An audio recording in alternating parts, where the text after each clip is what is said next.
Welcome to today's webinar. The topic today is analysis of pedestrian-induced vibrations using linear time history analysis in Rfem 6.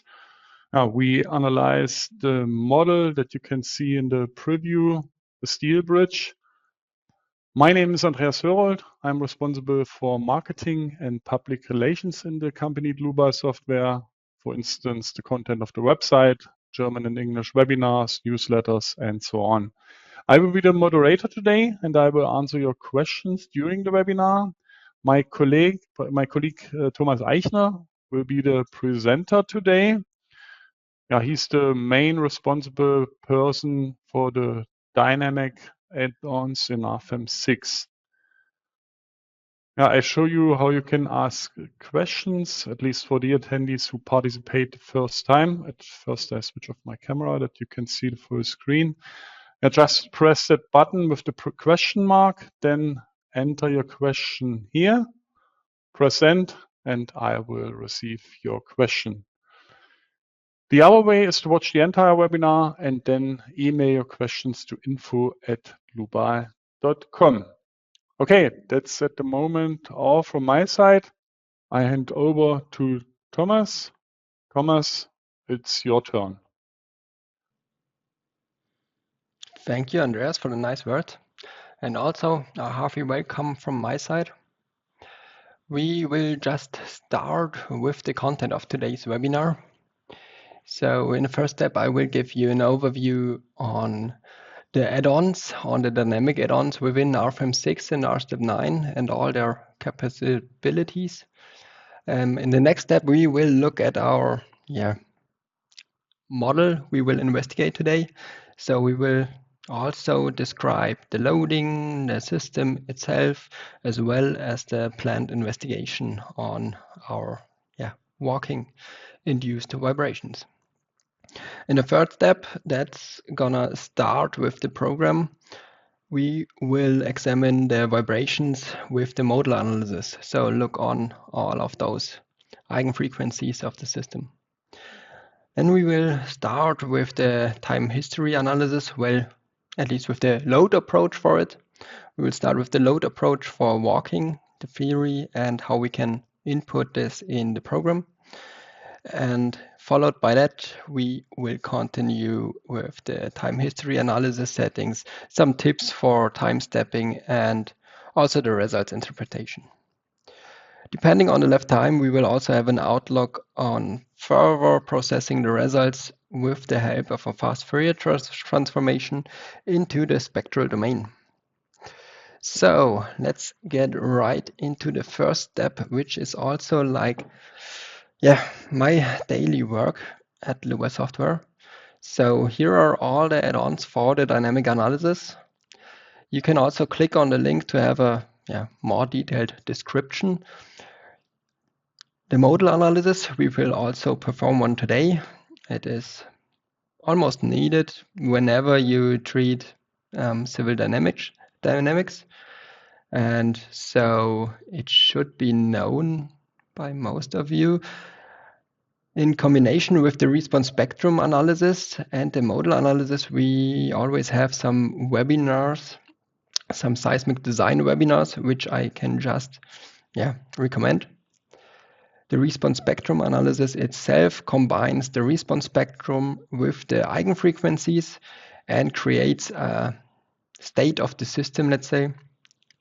It could be created by applying equivalent loads, as well as the equation can be solved directly to get directly to the internal forces as well as the deformations. And that's done currently within Rfem.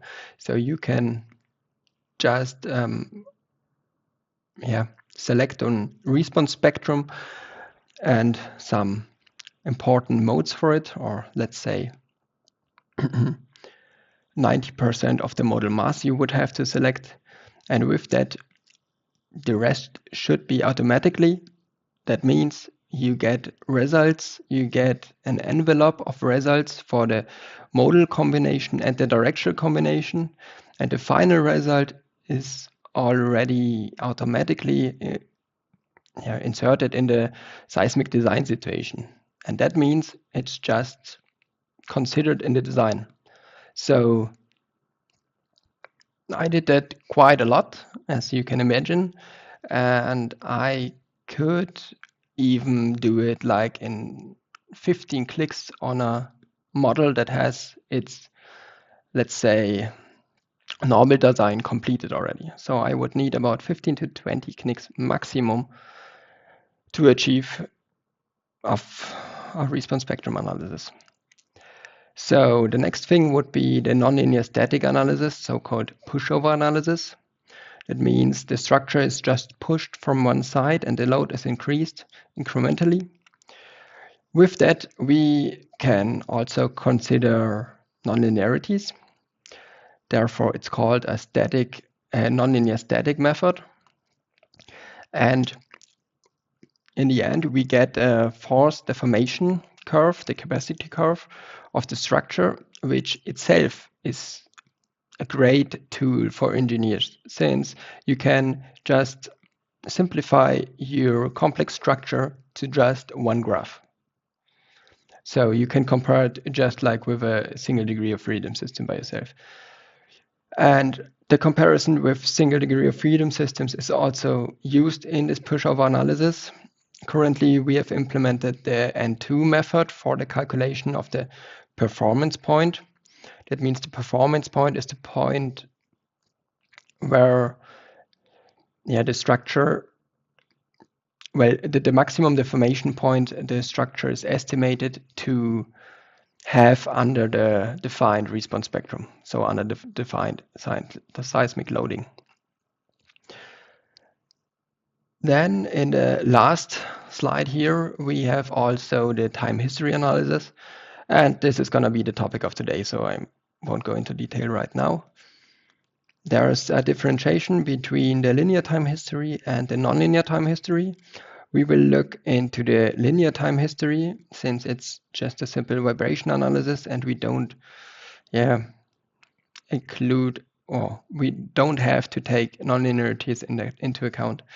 Also, the nonlinear time history analysis is not yet implemented in Rfem 6, but I can tell you there are good advancements in the development currently. However, I can't really say a date currently. Okay, let's go on then directly with the program and our system. What we have here is just a foot walking bridge made out of steel and reinforced concrete. The bridge is 20 meters long and 2.5 meters in width. So also we have, our main beams consist of HEB 300 on the top as well as on the bottom. We have some secondary structure here with, or not secondary structure, secondary elements here with just HEB 100 as well as some around 50 H profiles connecting those HEB 300. Also in the middle you can find a reinforced concrete surface array flat. It's just 10 centimeters C3037 and it's just there to treat our floor in this case. For the loadings, it's really important for dynamics in general to try to estimate the real values that occur on the place, because from this loading and the masses we will define, well, if we get the mass wrong, you can't really use the results, right? So let's take, for example, for this model, we will take the self weight and some dead load that accounts for just permanent loads that are built on this structure. Now we could also think about, for example, giving it a snow load on top, right? But it would change the behavior of the structure, the dynamic behavior, since the masses are like different in that case. But more than like 3/4 of the year there wouldn't be snow, so it's not really a good approach in this case. So we're going with these masses here.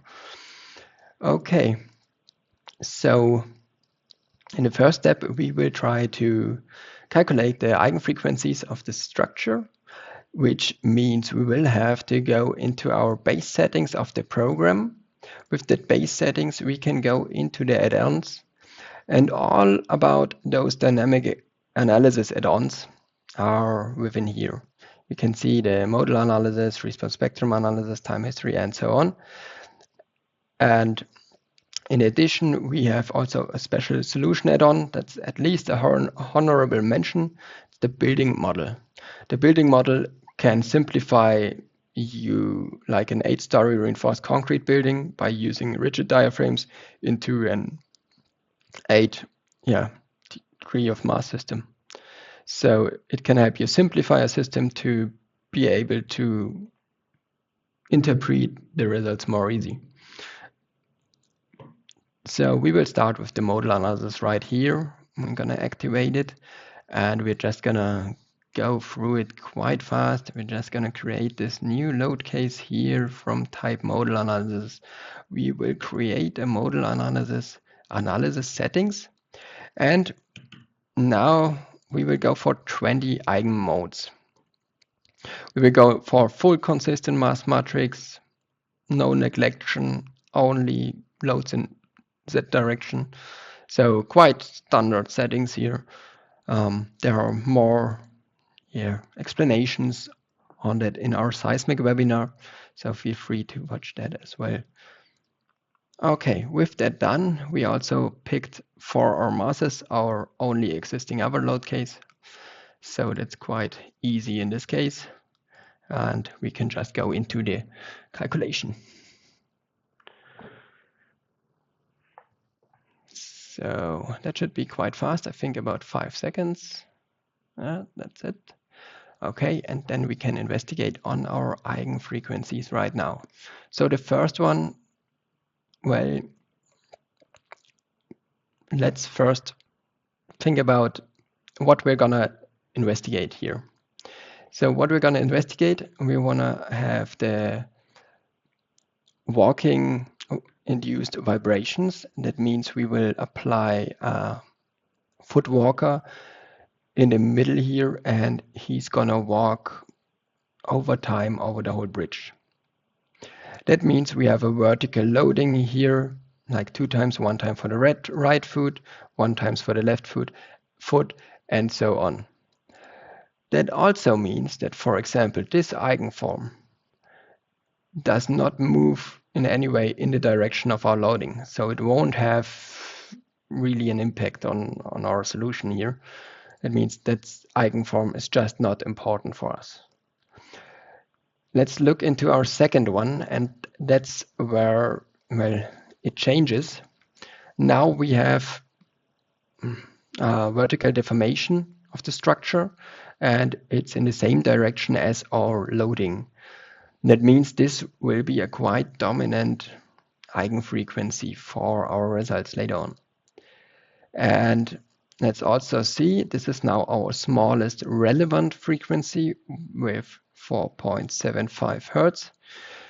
Well, the limit value is 5 Hertz, where you don't need an acceleration check.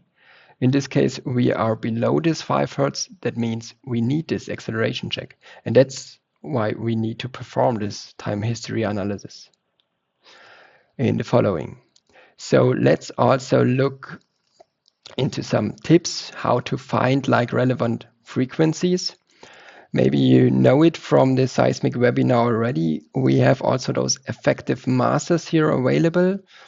And we see now our second one has like 55% about the y-axis, which is quite right.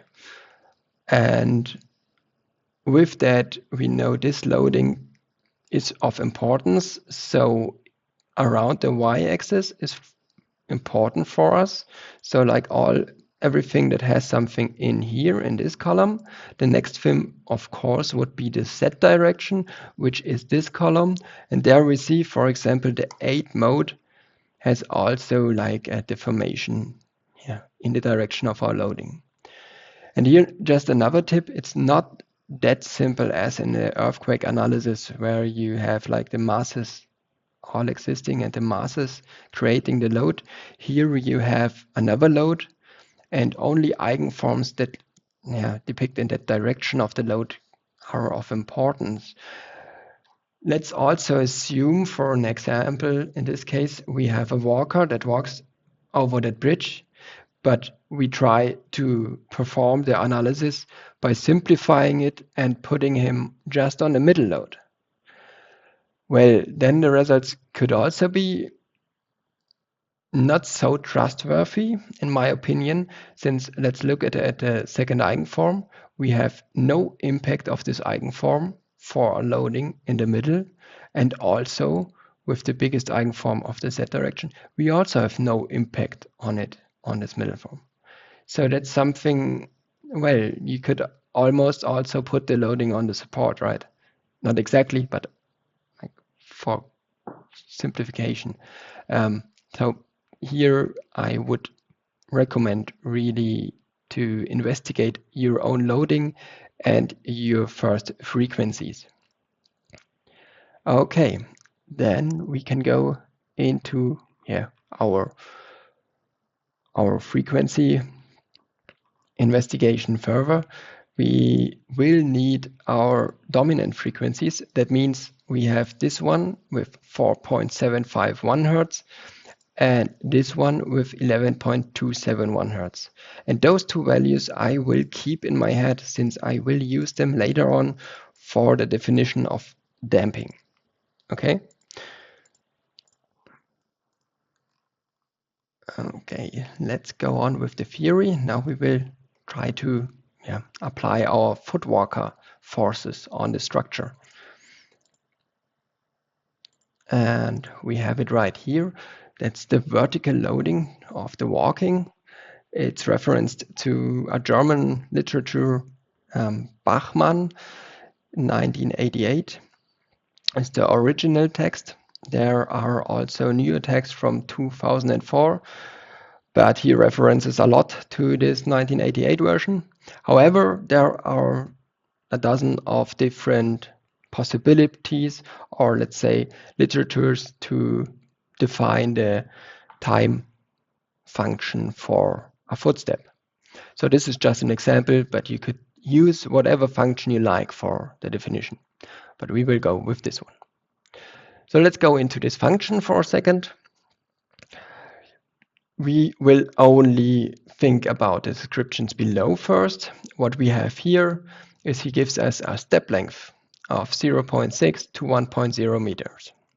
And for the first part of this walking, we will only look at the local placement of those loads and not about this time. So we don't care yet about the time, and we will only look at this value, and we will pick a step length of 0.625 meters. So we will have the right foot is there, then we have after 0.625 meters the left foot again after 0.6 meters the right foot. That means we have between one right foot and the other right foot there's like 1.25 meters. And this is something we want to try to apply in the program right now. So we will go in again. We don't need the time history analysis add-on activated yet, because this can be done even with the basic Rfem. This is just a load wizard, and we can find it within our load wizards in the data navigator, and there we have this moving loads option. With that moving loads option, we can just define how our load will be placed. For that, we need first some reference lines. And those reference lines can be picked right here in this line set. I did pick them already, but we can also look at them. And they are just the lines of the left side of our structure in this case. So we will set the parameters of our walker location with reference to this line. Quite simple. So that's also called the trajectory definition. We can also see it on this image on the right side below, trajectory line. So for the next step, we will have our moving, our step size. Now this is 1.25 meters. Why? Because we have 2 foot, as I just explained. Between the right foot and the right foot, there's 1.25 meter. And with the next thing, we will go with an eccentricity. That means we want to have the distance between the trajectory and the place of the loading. For us, we know the bridge is 2.5 meters in the width. And with that, we can say we will just use 30 centimeters horizontally between left foot and right foot. That means we need here 1.1 meters. And we will have an offset of 0.625 meters. That's just because I don't want the load starting at like the first, like right at here or here, because that's just not needed. Like I assume that's just not dominant for us. Okay, or just not having a big impact on the results in this case, since the supports are just next to it, right? Okay, but with that we have the geometrical stuff given. The only thing more is we need to also select the surface to apply those loads on. Lines will be possible also soon, just as a hint. So it's not only restricted for surfaces. And with that we have everything done here. Now we have to define our load. And this can be done here by picking, okay, we have one lane with a load factor of 1, that's okay. Now we can create our new load model. This will be just a single foot walker in our case. And we will just go for a unit value of 1 kilonewton. This 1 kilonewton, in general, we would want to use 0.8 kilonewton of the loading of the foot walker. But we have multiple ways to achieve it. Like we could place it here 0.8, or we could place it in a time diagram, or there are some factors in a program, and you can just decide on your own where you want to have the right value, and on all the other values you would need to use unit values. So we will use the unit value here, and I will show you the 0.8 later on in the time diagram. Just for your information, there's also several loads. We could also go for axle loads for vehicles, and yeah, so a lot of more features within this load wizard available. Okay, so we have the first one, and this will be our right foot, and we will directly just copy it. Well, we can also look in the right foot again and in our load cases. There we will see we now have 16 load cases created for us. And we will also set them, just because we're in dynamics, I'm going to go for seismic actions. Okay, we will look at the loads graphically as soon as we have the left foot as well. So let's go and call this left foot in this case. And well, the loading model stays the same, so we only have to adjust here the moving step is okay, and we have to adjust here the eccentricity, so we need to do plus this 30 centimeters. And now I'm just thinking about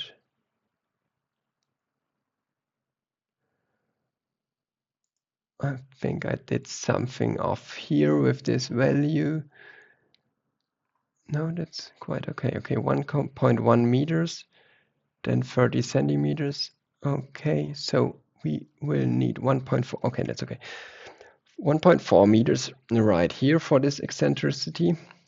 That means we have 30 centimeters in between the 2 foots. And for this, we will have 1.25 meters of offset. That means this one, this left foot, would be the one that is on this edge, but we don't take that, so the next one is one distance apart. Okay, now we see here that we only have 15 node cases in comparison to a right foot with 16 node cases. Well, that's just dependent on the geometric, since the left foot needs just one step less. Okay, with the done, we can also go here and let's go from this side like this. We can go and start our animation for our loading. Can also, we could also change the speed here, make it slower and everything.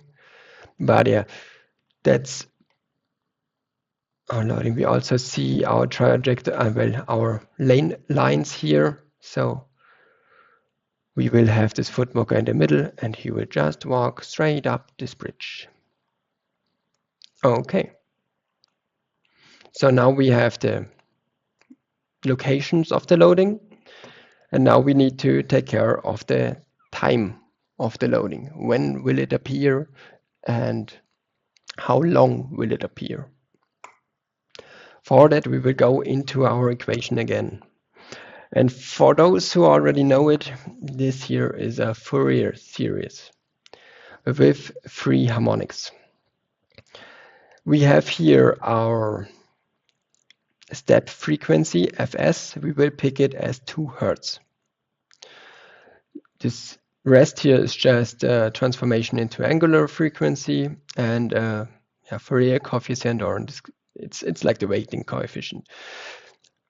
And we also have a phase shift. So, and therefore I prepared some simple Excel for some understanding here. What I did here is I just plotted those 3 parts of this Fourier series. This means we have the first harmonic. This will have an amplification factor of 0.4. We have the second harmonic with 4 Hertz. So the first frequency here is 1 Hertz, the second frequency 4, and the third frequency 6. They are called first harmonic, second harmonic, and third harmonic. And we have also a shift of pi½ for the second and third harmonic. We can see from the step frequency itself that our period is 0.5 seconds. So we will also have a 0.5 seconds length for each loading. With that, there's one more thing. I will not, I just didn't implement it in my function. But what you can see here is that the phase shift of the second and third harmonic makes it to a minus cosine function, basically. That means the minimum of this whole function will not be at the 0 point, but a bit to the left side, depending on these Fourier coefficients. In our case, it would be 0.03 seconds shifted. And that's something we would need to implement in our function here as well, if we want to consider it. But I made the assumption that it won't change the results with a big impact. In the end, we go for 0.5 seconds, and we have the same amount of loading, just with a bit of a different factorization, right? So there shouldn't be a big difference or a difference at all, in my opinion. So that for this understanding. Now we can go back here. We can also see big peak and small peak. And we can just, well, let's just define it in our software and inspect it there further.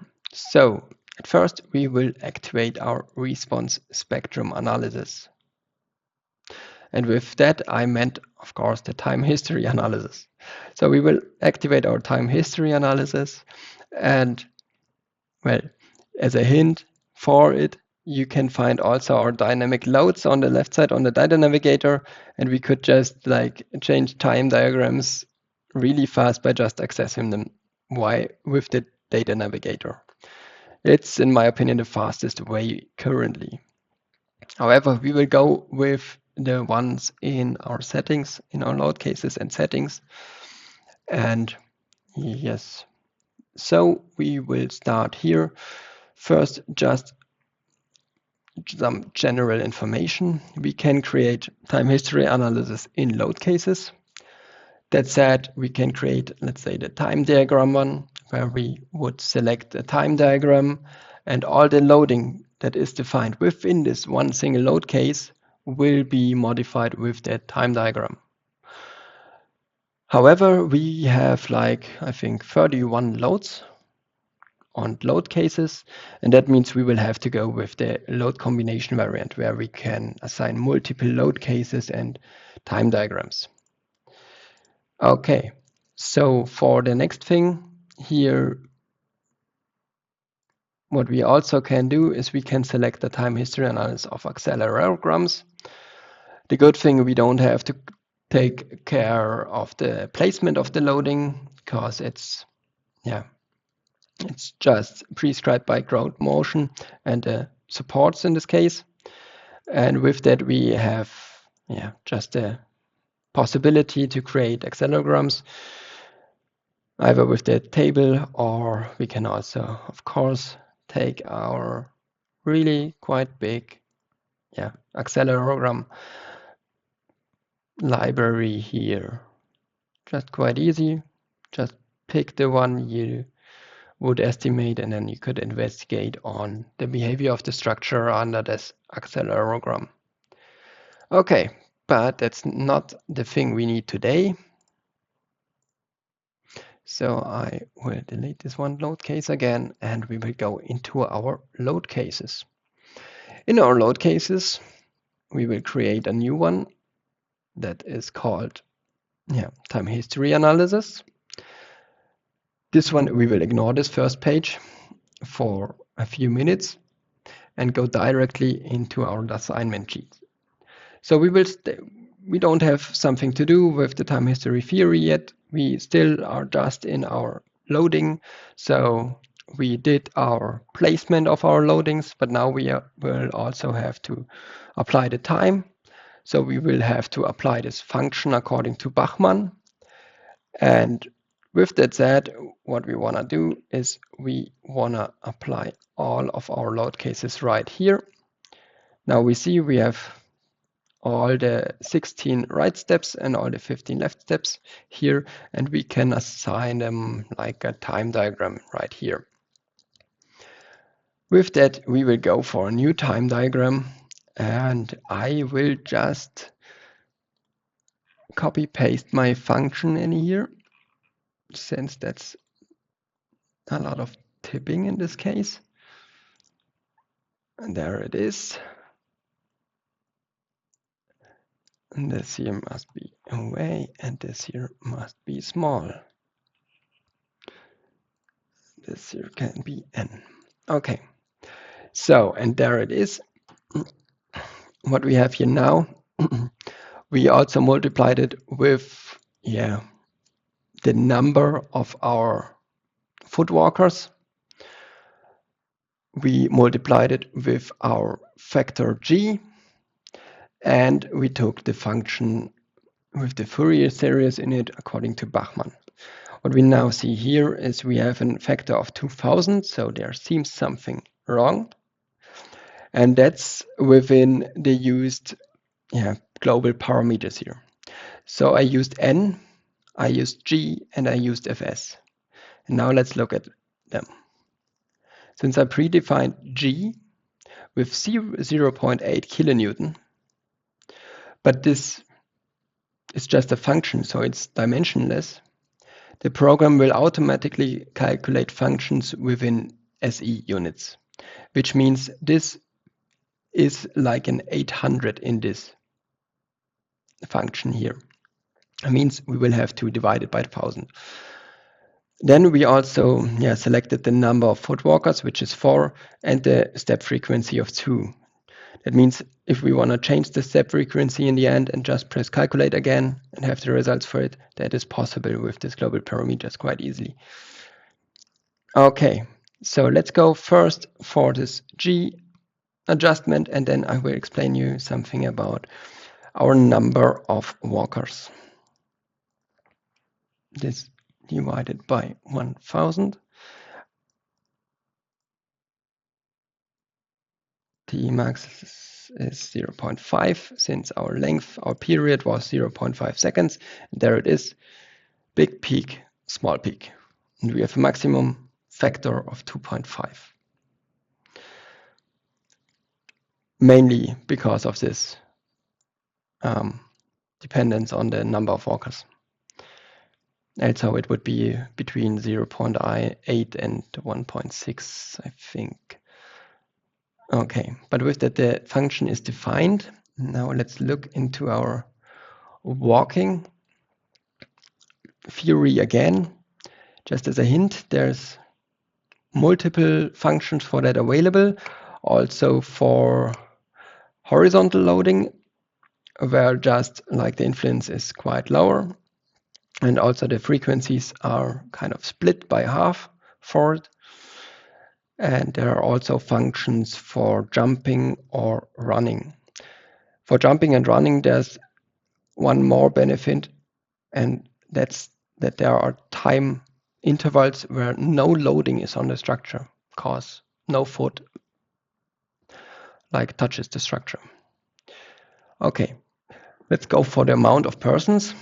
Well, in general, we have to design for the reality, and it's common that not only one person walks about the bridge, so obviously we have to take this also into account. Multiple persons normally don't walk synchronously. They just walk on their own, and that's quite random, except for like military structures where you have like an army marching over the bridge. Then there could be also this synchronous increasing necessary.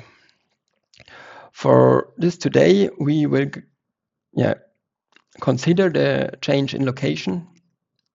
Like we have a change in the loading location. And therefore, if our fundamental frequency would be below 2.4 Hertz, we could go for n is 4. We will also go with this approach, simplified. Generally, the number of persons is limited to 9 persons. And the main thing I read about is that this value is estimated by what's estimated to happen, right? So if you estimate to have a bridge in a rural area, you can go with a lot of,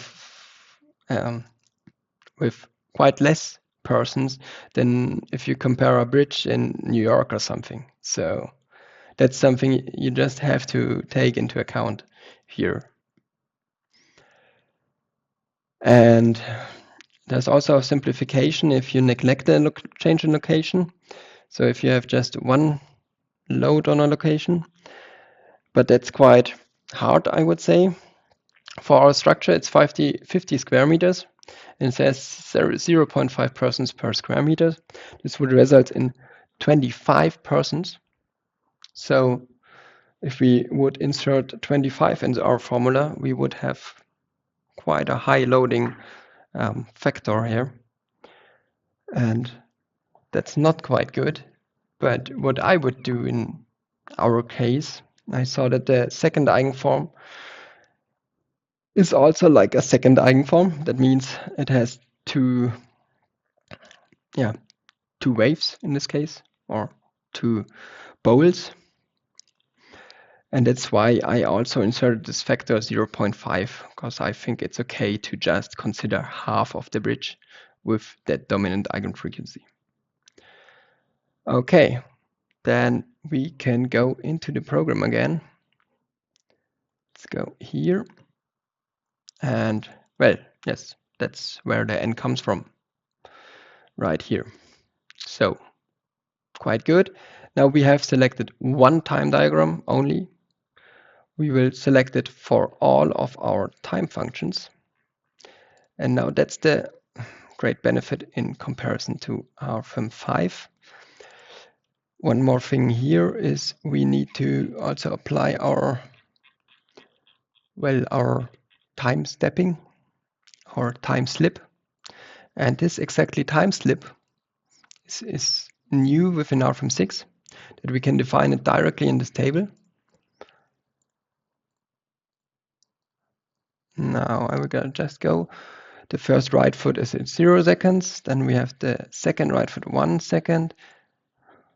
Well, there's always 1 second beneath, right? Yeah. So we will just go here and fill it up to 15. Then our first left foot starts, and this left foot, the first left foot starts at 0.5 seconds. Then we just need to increase that always by, well, 1 second again.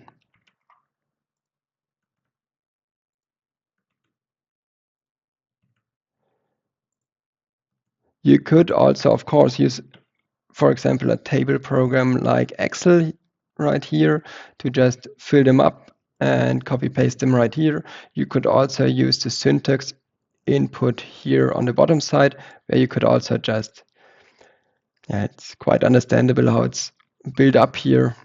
And there you could go with a coding help to create an automatism for it. But I thought I'm just gonna insert them right here because that's like 1 minute.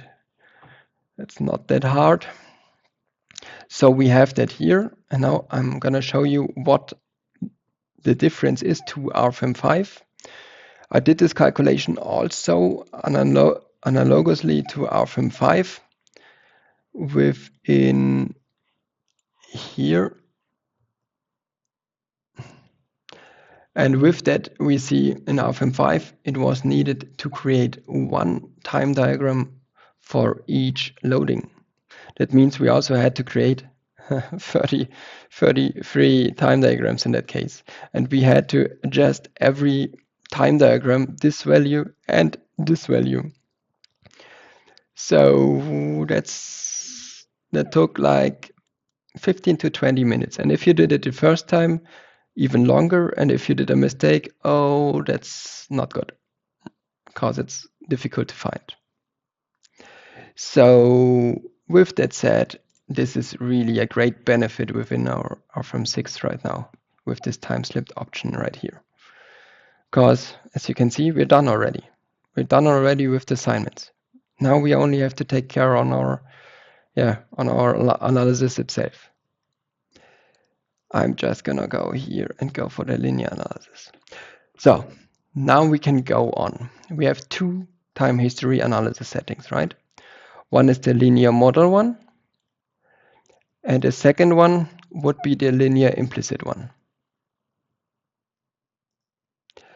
The modal one uses a modal analysis, which we pick right here.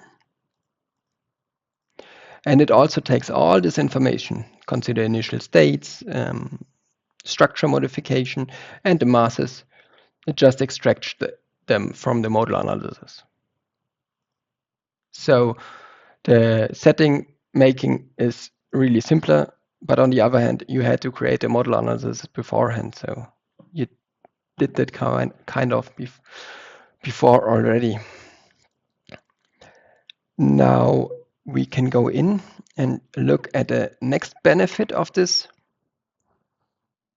solver type, and that is we can either use Rayleigh damping, but that's not the benefit. The benefit is we can also use a constant Loess damping value here. And we will use it, and I'm quite happy whenever I can use it. Because 1% damping value, we will use 1% damping for our structure here. From literature, I saw that is quite high. So I would recommend to look in the literature on your own projects for it, because this,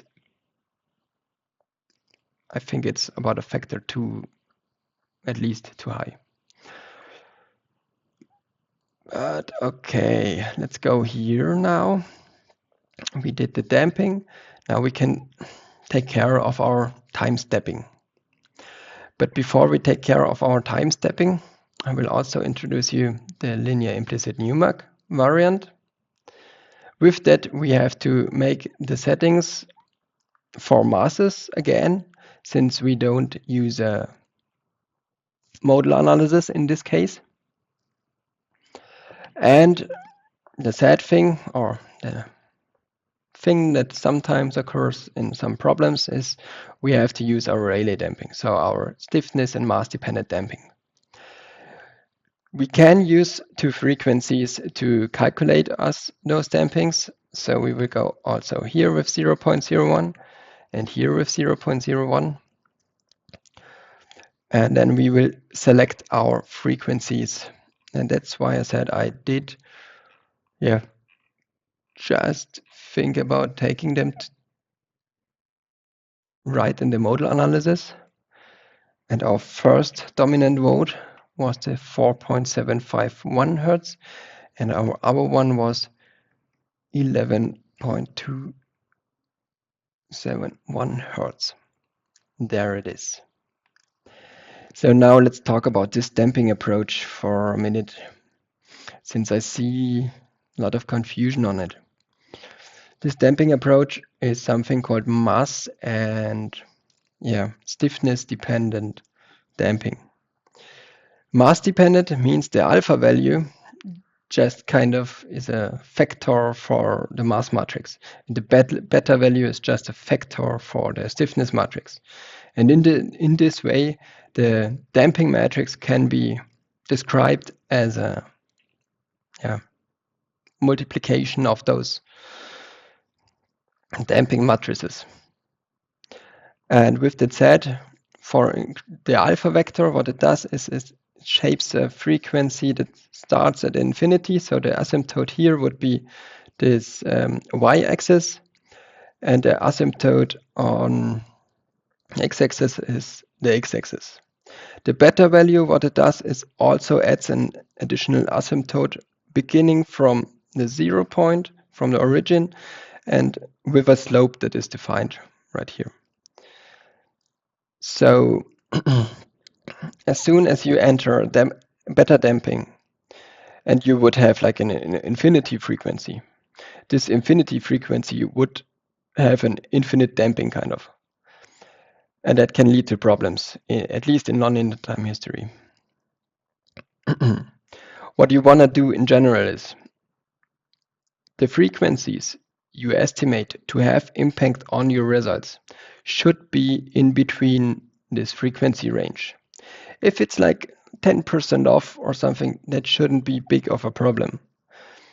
But if you're kind of double of the second frequency, then the damping approach is just not right anymore.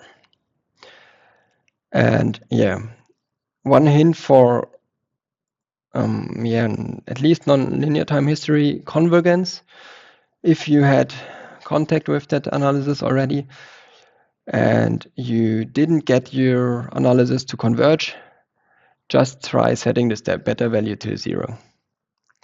Because with that, I don't know what is in the model, right? So if there's a really, really stiff object in the model that could be like on some value of 30 in this diagram, then that would result in extreme convergence problems. So, and with setting this to 0, you wouldn't have the problem to have an infinite damping for whatever frequency. I mean, except if you're in the first range, but that's another topic. Okay, for today, we are in the linear time history, so that was just an excursus tip, kind of. Okay, with that done, we can go out of here as well. And we have now our two analysis settings. What we didn't do yet is we didn't think about our time settings here. And well, this is quite important, one of the most important things within the time history analysis, the time steps choice. And it's a trade-off between the accuracy of the results as well as the calculation time. I mean, you have to think about each time step is comparable to a normal static analysis. Well, a little bit more complex since the dynamic equation is just a bit more complex. And for each time step, you have one of those analyses after each other, because you can't do it in like parallel, but you have to do them after each other. And that's something where the calculation time, unfortunately, can explode. Okay, so here there's just some recommendations. So if you have a function-based excitation and in general have some knowledge on your frequency structures, I mean, mainly you always do a modal analysis beforehand. That means you would pick the highest natural frequency, and the time step is just the highest natural period divided by 20. That's the same as this formula. 1 divided by f is t, so t 20. And the same as well for the excitation frequency Fe. Also here, Te divided by 20. Just easy. If you take something else, so if you take like a transient defined excitation with our tables definition, then you would aim for 7 time steps in between, like the shortest change within the table. I mean, if you have a table which just has constant values, you don't have to take 7 time steps in between whatever you defined there. But you need to investigate, okay, where did a change happen to where did a next change happen? And this region you would have to split into 7 time steps. For today, I will go into something what did excite me for a bit. And that's the so-called fast Fourier transformation. So what we want to do here is we will take the results out of Rfem in the end, and we will look at the results not in the time domain, but in the frequency domain. And this fast Fourier transformation has some things you have to consider or take into account beforehand, so it will be easier when we really do it.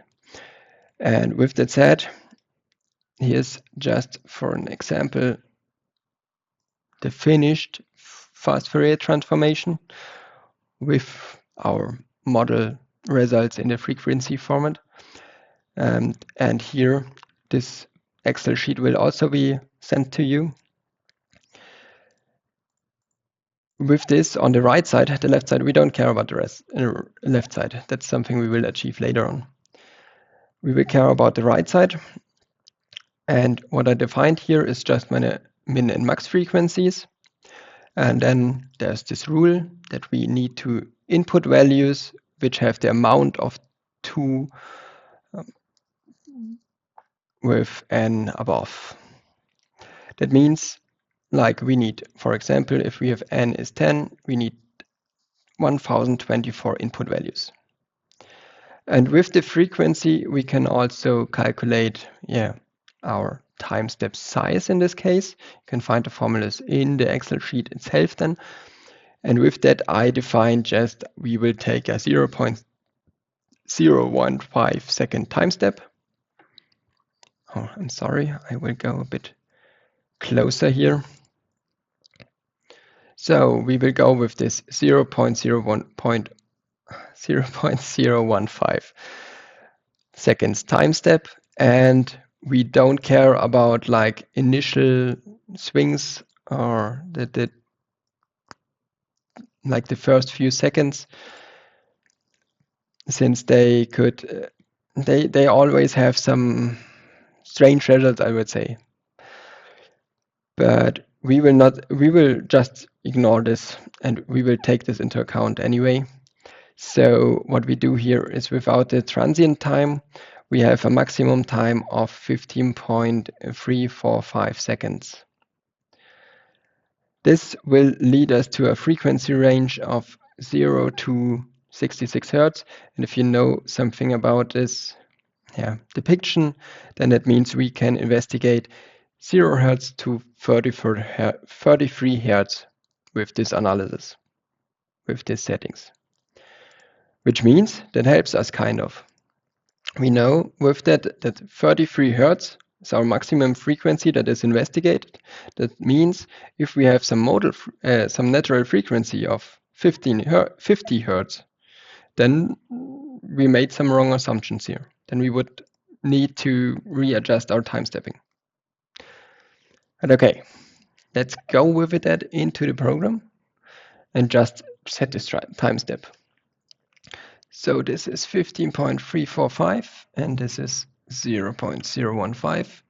And I've just thought I'll do so this is the saved time step with 0.0515 seconds.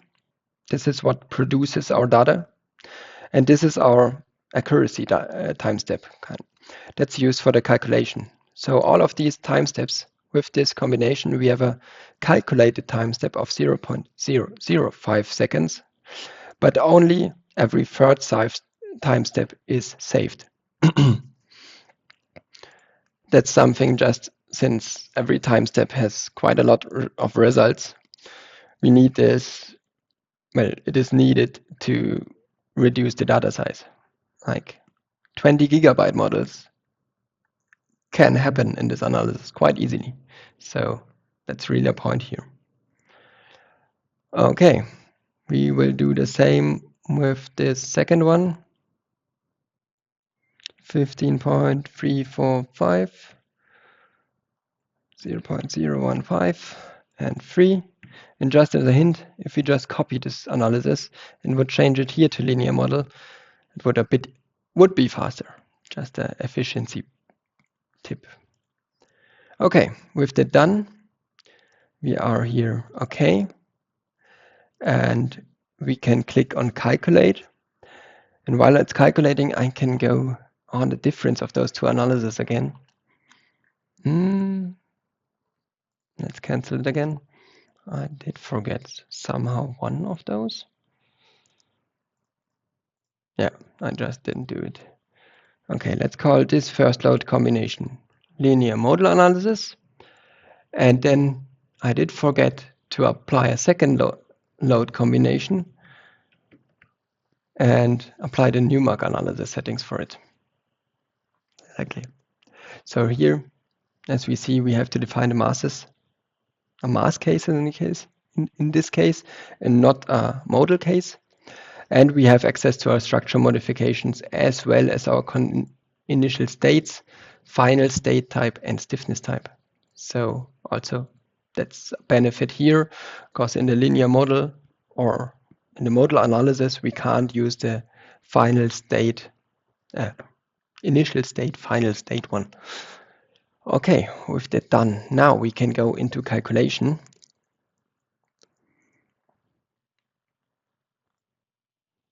And what we see now, well, the first one is already started to calculate this linear model settings. And we see how much faster it is, right? So that's the benefit here. And the problem with this first one is we only have global damping. So either Rayleigh or the Slare's damping. That's a problem as well as a benefit, right? So we have a simplified possibility for considering global damping, but on the same time, we can't use local dampers. Local dampers are only available within the direct time integration. So there are damping problems and benefits in both variants.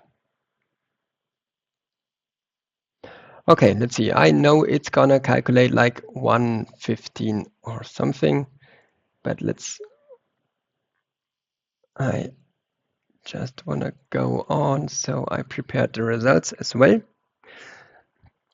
One thing I forgot in the calculation process, the time history analysis, you can do multiple like parallel, right? So as you just saw, the linear model one was calculated at the same time as the Newmark one. So since those calculations do take quite a lot of time and they are not that good, one single time history is not good to split into different calculation processes. That means you would need one core. I mean, you can enhance some of it, a bit of it, but in general, you have one calculation that's after each other. So if you just do multiple time history analysis, the time won't increase too hard, but in the end, you have different results on different investigations on the structure. I mean, you could use structure modifications where you increase the stiffness, for example, of just four of those, of all of those HEB, and so on. So you could just try to think about what are you gonna be interested in, what influence of some changes in the model are you interested in, and define then before the first calculation kind of, and just go for 4 time history analysis with different structure modifications at the same time without losing too much calculation time. That's another tip there. And now we are almost at the end, I guess. So let's go into the time history directly. What we see here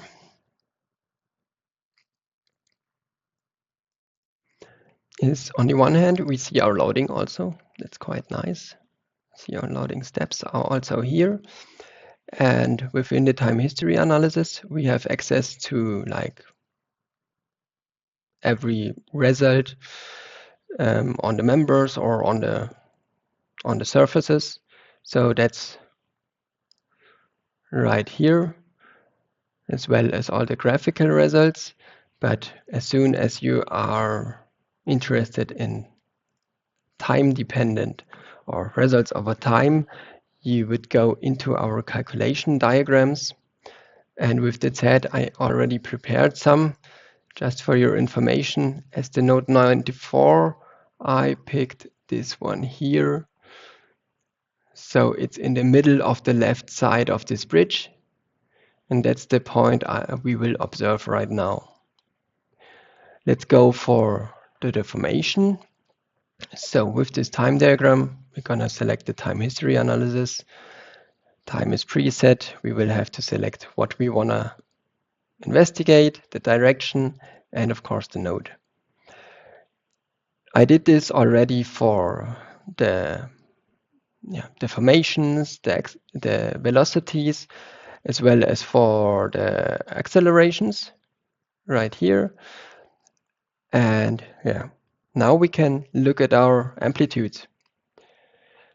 For the linear modal solver, in the displacements, we have a maximum amplitude of about 0.1807 compared to our Newmark one.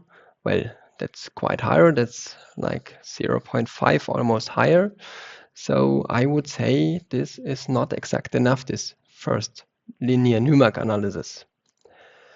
And also linear modal analysis. Let's go.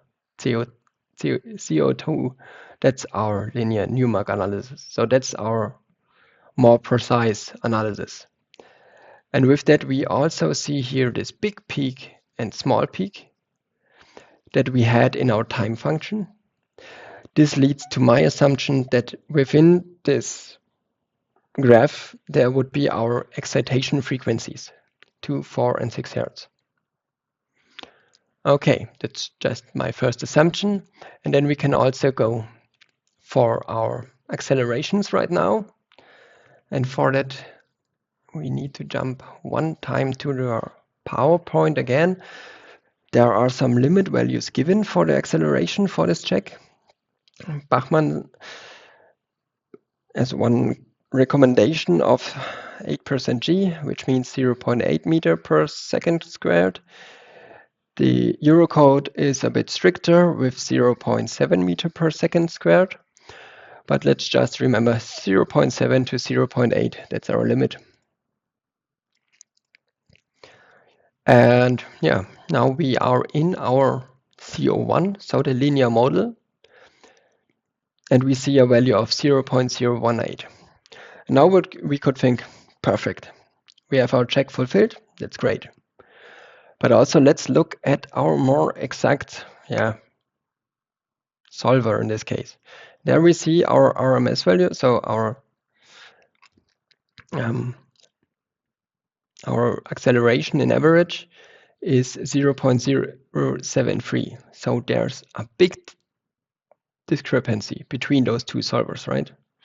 And this is, let's say it is at the limit. I mean, the limit is either 0.007 or 0.008. So we are at the limit. So we should think about like changing the masses of the system or changing the stiffness of the system to influence the eigenfrequencies, or to have dampers placed on the structure. But one thing here, the difference between those modes, between those analysis types. What I also did, this here, this linear time history analysis, uses 20 modes. The one I'm gonna show you right next will be the same analysis, but it's gonna use 50 modes. So 0.018, we switch it, and there it is, 0.066. So that means it was really important to use more modes in this. We are not quite at the direct integration solution with that. So there could be even more modes needed. But that's quite okay, in my opinion. Well, if I think about it, the one check is not fulfilled and this one is fulfilled, so maybe you should think about that as well. And okay. So for the last thing, I know we are a bit over time right now, but I will do it as shortly as possible. What we want to do is now we take our deformation results from here. We can inspect the table. And as we see, we now have exactly 1024 values generated. That's because we did this time settings according to this fast Fourier transformation Excel sheet. And with that, we can go. Yeah, we can just save it. That's okay. And there is our table. Right here. Now,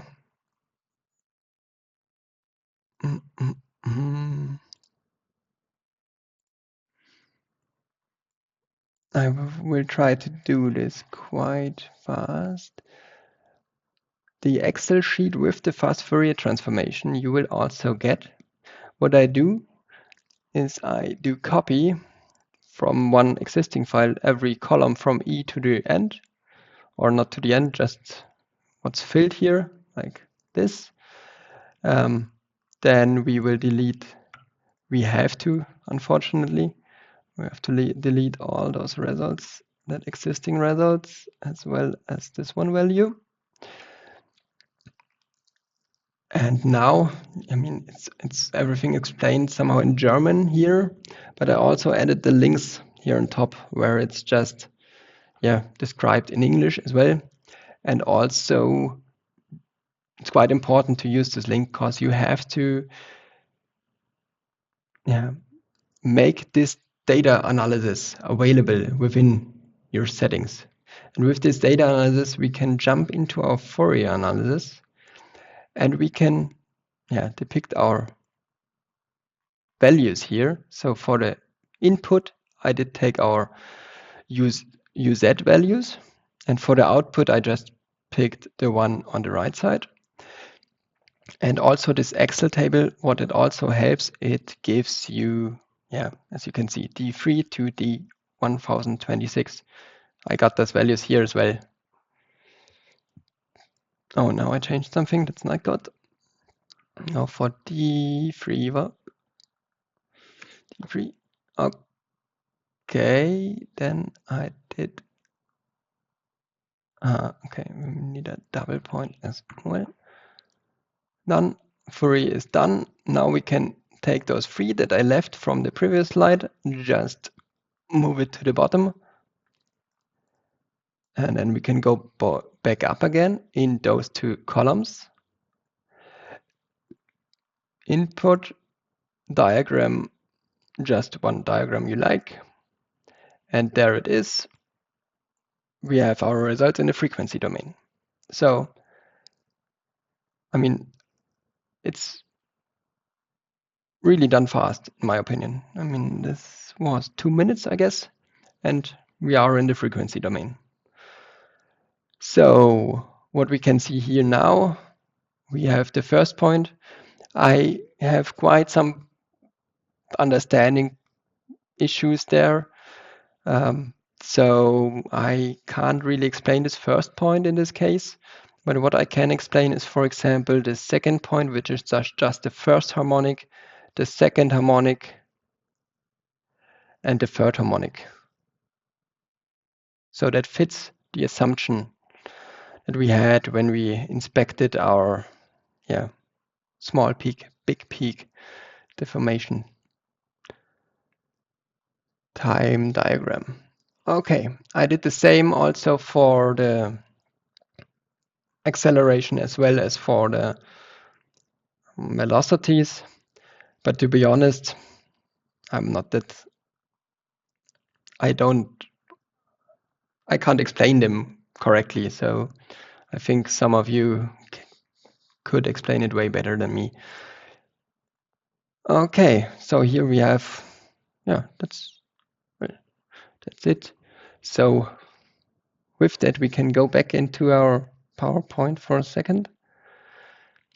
We have our acceleration limits. Now I also did show you the transformation between the time domain and the frequency domain. And in the end, I also want to give you the list of the literature used for this webinar. And it will also be sent to you afterwards. So all this, you will also be able to download the model as well as the slides and everything. So we are finally through. It was a pleasure to talk about this stuff because it's really making joy to work on those time history analysis, especially on footbridges. It was kind of fun to prepare this webinar. I hope you had kind of a similar fun with it, and I wish you a great rest of the day. So I think, Andreas, you wanted to also say something in the end? Oh. Thank you, Thomas, for your nice presentation. I have an additional hint for you. You can book our online courses. For example, the Rfem 6 course. This is for beginners. And you can also book the Eurocode 2 or Eurocode 3 course. For more information, you can click at the buttons above, at the bottom, or you can scan the QR codes. Then you will find more information and the prices and so on. The courses consist of several chapters. You can interrupt the course anytime and continue when you have time again. Okay, that's also all from my side. I thank you for your attention. Thanks to Thomas for this presentation. I wish all a nice rest of the day. Bye-bye.